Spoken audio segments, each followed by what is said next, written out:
Olá, meus amigos, minhas amigas. Aqui nos encontramos mais uma vez, reunidos neste ambiente virtual, para mais um momento de estudo, mais um momento de esclarecimentos para todos nós, acerca do Evangelho do Cristo à luz da doutrina espírita. Mais alguns minutos que o Senhor da vida nos concedeu para que possamos continuar nesta busca pelo conhecimento da verdade, nos libertando assim um dia das trevas da ignorância, através do conhecimento da verdade, conforme nos orienta Jesus. Gratidão a Deus por mais esta oportunidade no corpo físico. Gratidão a Deus por mais esta matrícula que nos foi concedida nesta maravilhosa escola que é o planeta Terra, onde nós nos encontramos em processo educativo. Gratidão a Jesus, nosso Mestre e Senhor, guia e modelo para toda a humanidade que veio à Terra, nos auxiliar neste processo educativo. Aos espíritos amigos, não podemos deixar de agradecer-lhes pelo amparo, pela proteção, pela assistência que sempre tem nos dado ao longo da nossa trajetória. E a todos vocês, irmãos e irmãs de jornada, muito obrigado por sua presença mais uma vez, muito obrigado por sua participação. Abraço fraternal a todos e a todas, em nome do Cristo nosso Senhor. Então hoje aqui nos encontramos mais uma vez para mais um estudo sistematizado da doutrina espírita, mais uma questão de O Livro dos Espíritos. Estamos estudando o Livro dos Espíritos, questão a questão, juntamente com o livro ou a coletânea de livros que compõem a filosofia espírita, coletânea de autoria do Espírito Miramês, através da mediunidade de João Nunes Maia, onde nós encontramos comentários a todas as questões de O Livro dos Espíritos. Ou seja, todas as questões de O Livro dos Espíritos se encontram comentadas, analisadas nesta coletânea Filosofia Espírita de Miramês. Então hoje refletiremos com base na questão número 340. Questão número 340, que se encontra no capítulo 7º, livro 2º de O Livro dos Espíritos, mais especificamente acerca da volta do espírito à vida corporal, prelúdio da volta. Então estamos estudando acerca deste assunto, estamos estudando acerca de reencarnação, estamos estudando acerca das dificuldades que a maioria de nós, quando nos encontramos no mundo espiritual, enfrentamos e ainda iremos enfrentar quando deste preparo para retornarmos a um novo corpo físico. Então hoje, a questão de número 340, quando Kardec questionou a espiritualidade superior acerca do instante, daquele instante da reencarnação.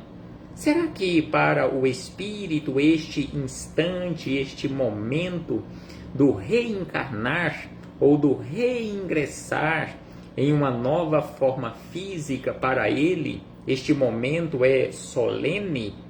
Então Kardec formulou o seguinte questionamento: é solene para o espírito o instante da sua reencarnação ou da sua nova existência no corpo físico? E aí Kardec questionou mais uma vez, dois questionamentos dentro de um. Ou seja, é solene para o espírito o instante da sua reencarnação? Pratica ele esse ato considerando grande e importante?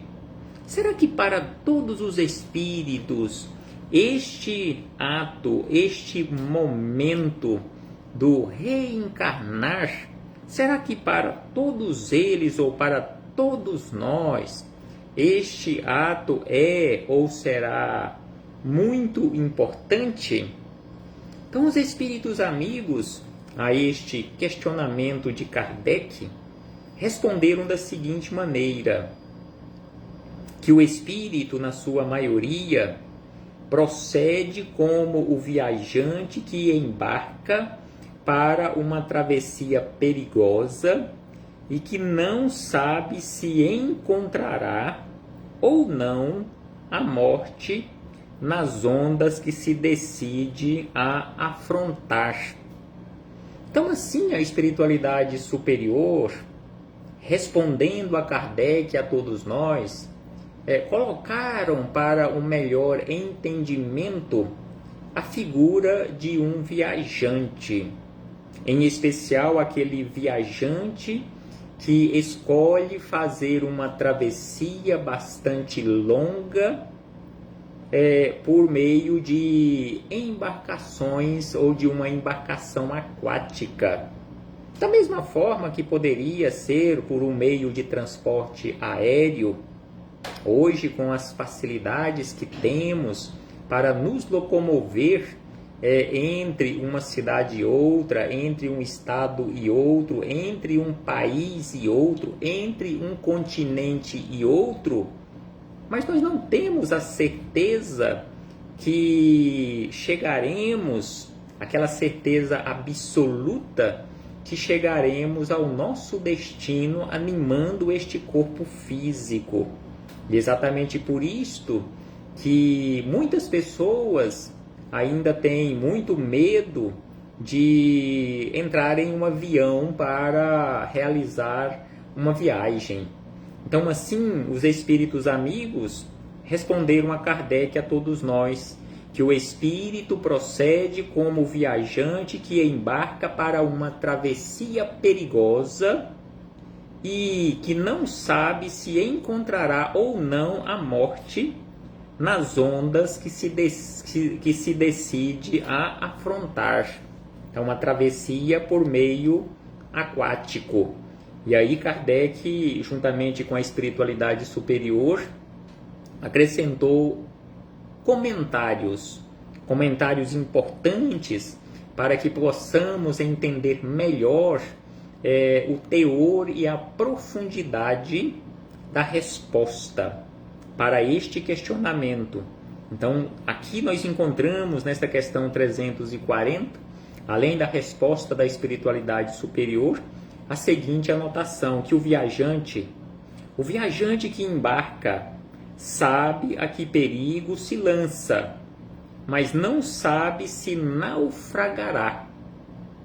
O mesmo se dá com o espírito,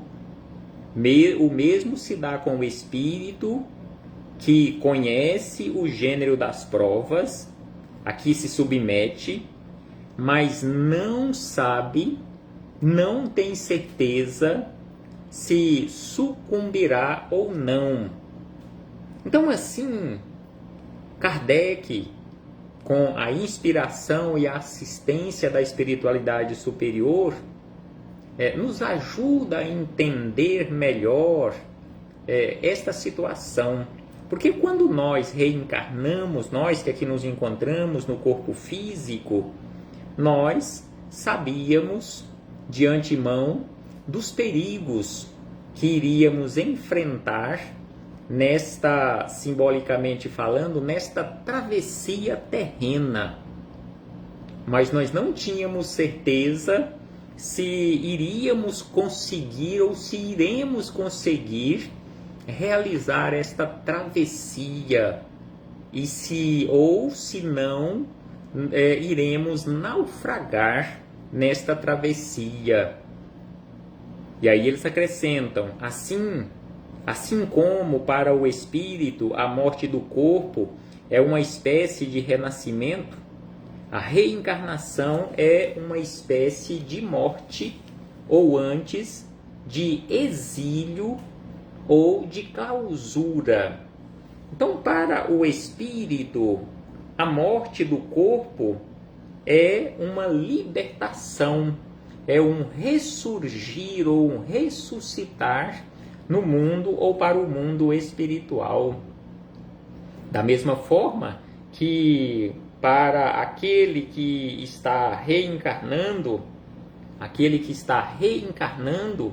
o novo corpo físico ou esta etapa da vida no corpo físico é como se fosse para o espírito a morte, ou um exílio, ou uma clausura, uma prisão.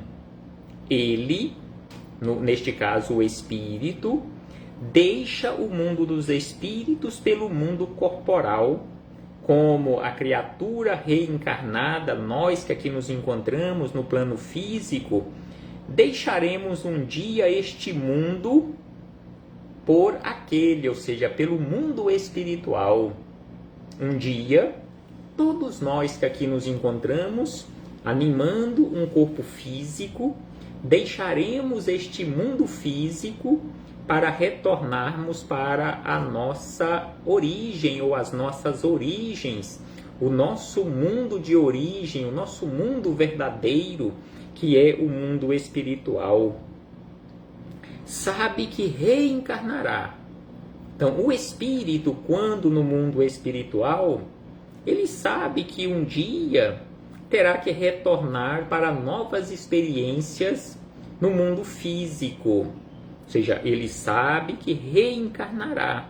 Na maioria das vezes, não sabemos como e nem quando, mas nós sabemos, quando no mundo espiritual, que reencarnaremos, como nós também temos a certeza, nós sabemos, mesmo não aceitando em muitas situações, boa parte, quiçá a maioria de nós não aceitamos ainda com naturalidade, o cessar das funções orgânicas deste corpo, ou seja, o retornar para o mundo espiritual, que denominamos com o nome de morte, mas nós sabemos que um dia nós iremos morrer, nós iremos encerrar esta etapa aqui no mundo físico. E ainda acrescentam, mas como com relação à morte, o espírito só no instante supremo, quando chegou o momento predestinado, tem consciência de que vai reencarnar. Então, assim como acontece conosco aqui no corpo físico, acontece com o espírito que resiste à reencarnação, mas no momento exato, naquele momento supremo, no instante supremo, ele percebe que chegou o momento. Então, qual a criatura humana em agonia, dele se apodera a perturbação que se prolonga até que a nova existência se ache positivamente encetada, ou seja, concluída. A aproximação do momento de reencarnar sente uma espécie de agonia. Então, assim, os espíritos amigos, juntamente com Kardec, encerram estes comentários à questão 340, e assim fechamos também este parêntese com esta citação da questão 340. E na sequência, seguindo as nossas reflexões, buscamos os comentários de Biramês, Filosofia Espírita, volume de número 7, capítulo número 34, onde nós encontramos os comentários à questão 340, que tem como título Momento Decisivo, ou seja, o momento de reencarnar, momento decisivo, em que Miramês, aprofundando um tanto mais para todos nós acerca da questão 340, deixou os seguintes registros através de João Nunes Maia. Nos momentos decisivos em que se aproxima da reencarnação, o espírito se perturba e é tomado de emoções diferentes das que sente em horas de alegria. Então, naqueles momentos que antecedem, ou seja, naqueles momentos decisivos para o espírito, quando se aproxima da reencarnação, o espírito entra numa perturbação que a maioria desses espíritos, ou a maioria de nós, não sabemos explicar o motivo destas perturbações, estas emoções diferentes. Soa para ele a entrada na vida física, aconchegando-se mais intimamente a intimidade da sua futura mãe. Então aqui ele nos chama a atenção que nestes momentos de perturbação soa para o espírito a entrada na vida física, aconchegando-se mais à intimidade da futura mãe que o receberá para uma nova experiência num corpo físico. Os laços se confundem com o sistema emotivo da mãezinha em preparo para gerar um corpo na oficina de Deus, no seu mundo íntimo. Então aqui Miramês sabiamente classifica aquele ambiente uterino como sendo a oficina de Deus. A oficina de Deus que a mãezinha prepara para gerar um novo corpo físico no seu mundo íntimo. Lágrimas e alegrias se manifestam nas linhas mais puras do amor. Para nós, do mundo espiritual, a morte é quando se reencarna. Então aqui Miramês, conforme nos falou Kardec, que para aqueles espíritos que se encontram fora do corpo físico, ou seja, se encontram no ambiente espiritual, a morte, para eles, é exatamente a reencarnação. E a alma entra na vida quando desencarna. Então, para eles, a alma verdadeiramente entra na vida quando deixa a vida física, ou seja, quando desencarna. E para nós aqui é o inverso. A morte é o deixar o corpo físico, ou seja, a cessação das funções orgânicas deste instrumento físico. Então, para o espírito, a morte é quando se reencarna e a alma entra na vida quando desencarna. Contudo, o estado da alma que entra nesses processos é que vai decidir onde ela vai entrar, se no céu ou no inferno. Então, aqui, conforme nos disse Jesus, que céu e inferno é apenas um estado de consciência, céu e inferno está dentro de cada um de nós. Exatamente por isso que Miramês aqui nos diz que o estado da alma, ou seja, o estado de equilíbrio ou de desequilíbrio, o estado de luz ou de treva, o estado de desarmonia ou de harmonia e assim sucessivamente, é que irá definir em que tipo de mundo o espírito irá entrar. Se entrará em um ambiente realmente que poderíamos considerar ou que classificaríamos como sendo o céu, ou se no inferno, sabendo, conforme já havíamos dito, que céu e inferno é apenas um estado de consciência, não é um mundo geograficamente circunscrito. Copiando Jesus, tornamos a dizer que a felicidade começa na intimidade do espírito, como a água pura que se bebe se entra no seio da terra. Devemos purificar nossa mente em todos os quadrantes do entendimento, fazer exercícios todos os dias para melhorarmos com Jesus, que Ele, sendo o nosso guia, o nosso modelo, não nos deixará desviar dos caminhos que nos levam à libertação. Então, aqui, conforme nos orienta Miramês, precisamos buscar constantemente a purificação da nossa mente em todos os quadrantes do entendimento. Ele, Jesus, tudo faz para compreender. Ele tudo faz e tudo fará e continuará fazendo para que possamos compreender as leis de Deus, mas não poderemos compreender ou não iremos compreender, ou Ele, Jesus, não irá compreender por nós. Ou seja, Jesus faz, Jesus fez, Jesus continuará fazendo a sua parte. No entanto, nós precisamos fazer a nossa. Então, Ele tudo faz para compreendermos as leis de Deus, mas não pode compreender por nós. A nossa luz é individual e somente nós, com as bênçãos de Deus, poderemos acendê-la, mostrando aos que têm olhos para ver que estamos sendo escolhidos para o despertamento espiritual.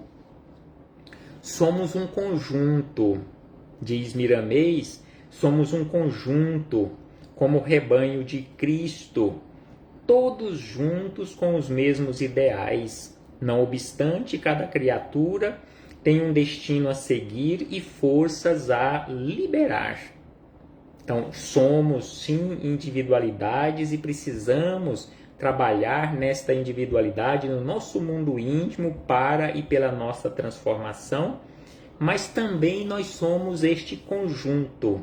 Somos um conjunto como o rebanho de Jesus e todos juntos com os mesmos ideais, não obstante, cada criatura tem um destino a seguir e forças a liberar. É preciso despertar a criatividade em favor do bem de todos, ajudando no ponto em que fomos chamados a unir todas as noções e todas as nações e todos os homens, para que eles compreendam o amor e amem. Compreendam a caridade pura e pratiquem, compreendam o perdão e perdoem. Então aqui Miramês nos chama a atenção mais uma vez que é preciso que todos nós compreendamos o amor, mas que acima de tudo amemos. É preciso que todos nós compreendamos a caridade, mas que acima de tudo pratiquemos a caridade. É preciso que compreendamos todos nós o perdão, mas que não deixemos de praticá-lo nas nossas menores atitudes do dia a dia. E ainda ele diz na sequência, lembremos-nos. Aqui ele nos convida para lembrarmos e relembrarmos, porém, que somente poderemos ajudar onde estivermos, pelo exemplo da nossa vida. Então só poderemos verdadeiramente ajudar as outras pessoas, ajudando a nós próprios, onde nós nos encontrarmos, pelo nosso exemplo. O exemplo se irradia em todos os rumos, atingindo todas as criaturas, de maneira a cooperar na transformação dos mundos internos de todas elas. Se desejamos transformar-nos por fora, mudemos por dentro. Então, a verdadeira mudança, a verdadeira transformação começa por dentro. O exemplo se irradia em todos os rumos. Sendo assim, o espírito que entra pela porta estreita, como já dissemos, da reencarnação, é como que um viajante, no dizer de O Livro dos Espíritos, que decide viajar sem saber ao certo se vencerá os obstáculos do caminho. Então aqui, mais uma vez, o Espírito Miramês nos chama a atenção e classifica a reencarnação, ou nos chama a atenção ao classificar a reencarnação como sendo aquela porta estreita. E aí ele diz na sequência, se podemos dizer, é uma aventura necessária à sua evolução. Então aqui ele ainda nos esclarece que a reencarnação, se assim podemos classificar, se assim podemos dizer, é uma aventura. É uma aventura, é aquele contrato de risco, aquele contrato de mais alto risco, é exatamente nos encontrarmos aqui no plano físico mais uma vez.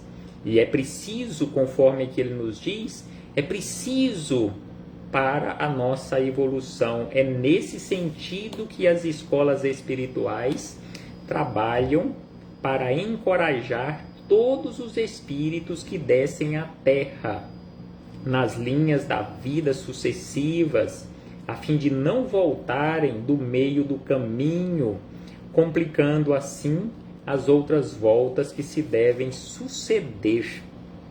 Então aqui ele nos fala acerca da não desistência da vida no corpo físico, a não fuga, não usarmos portas ou janelas para fugirmos da vida, portas ou janelas que conhecemos hoje com o nome de suicídio. É preciso que enfrentemos, e é preciso enfrentarmos as dificuldades com alegria, com sabedoria, com fé, com esperança, e não fugirmos da vida aqui do corpo físico. Então é por isso que ele diz, é nesse sentido que as escolas espirituais trabalham para encorajar todos os espíritos que descem à Terra. Encorajar quando ainda estão no mundo espiritual e quando já no corpo físico. Neste caso aqui, conforme eles dizem, os espíritos que descem à Terra nas linhas das vidas sucessivas, a fim de não voltarem do meio do caminho. Podemos começar, ainda diz ele, podemos começar o trabalho de preparo para novas reencarnações na caridade, no entendimento e mesmo no amor. A doutrina espírita vem nos esclarecer todos os pontos frágeis que temos. A doutrina espírita vem nos esclarecer e nos esclarece todos estes pontos frágeis que temos ainda. O lema do Espiritismo é: educai-vos e instruí-vos. Desta forma, não cairemos em novas tentações. Exatamente esta frase que nós encontramos lá no capítulo 6º de O Evangelho segundo o Espiritismo, quando o Espírito de Verdade nos conclama para a educação e a instrução. Educai-vos, espíritas, educai-vos, instruí-vos. O Espírito, ainda diz Miramês, o Espírito, conforme o seu entendimento, na hora do renascimento, ou melhor, no momento das ligações dos primeiros laços ao corpo que deve se formar, sente que está morrendo, perdendo a consciência, para depois recuperá-la gradativamente com o crescimento do corpo, mas não na totalidade dos poderes do espírito. Apenas pequena percentagem de consciência, no sentido que os nossos esforços como prisioneiro na carne possam criar um compromisso dos nossos deveres ante as promessas aceitas. Então aqui ele nos chama a atenção que apenas pequena percentagem da consciência nós recuperamos plenamente quando aqui no corpo físico. Então é por isso que ele nos chama a atenção que para a maioria dos espíritos, na nossa condição evolutiva, nós perdemos esta consciência este nosso conhecimento ou patrimônio que nós já conseguimos amealhar ao longo da nossa trajetória, como que fica adormecido, para recuperá-lo mais uma vez quando retornamos para o mundo espiritual. Então, o espírito, conforme o seu entendimento, na hora do nascimento, ou melhor, no momento das ligações dos primeiros laços ao corpo que deve se formar, sente que está morrendo, perdendo a consciência. Então ele entra naquele estado de torpor e vai pouco a pouco perdendo a consciência para recuperá-la parcialmente depois do ressurgir aqui no mundo físico. E aí ele encerra dizendo da seguinte maneira, concluindo estas reflexões deste capítulo 34, os comentários da questão 340. Mas a bondade de Deus é tamanha que em todos esses lances temos amigos espirituais que nos acompanham como pais, de onde vertem todo o carinho e amor a nos mostrar os caminhos da luz. E tudo isso depende das nossas decisões de acertar com Jesus no nosso coração. Então, assim, Miramês encerra estas reflexões, nos chamando a atenção acerca dos benfeitores espirituais que nos acompanham constantemente, onde quer que estejamos. Eles estarão sempre conosco, porque assumiram o compromisso com Jesus de nos auxiliar. E estes amigos nós os conhecemos ou os denominamos como anjos de guarda, espíritos protetores, espíritos familiares, estrela guia. Não importa o nome que venhamos dar a eles, mas eles estarão sempre ligados a nós com o propósito de nos auxiliar em nossas escolhas, sob o comando e a direção de Jesus. Reflitamos acerca disto, meus irmãos e irmãs. Abraço fraternal a todos e a todas, em nome do Cristo nosso Senhor. Até breve, meus irmãos e irmãs.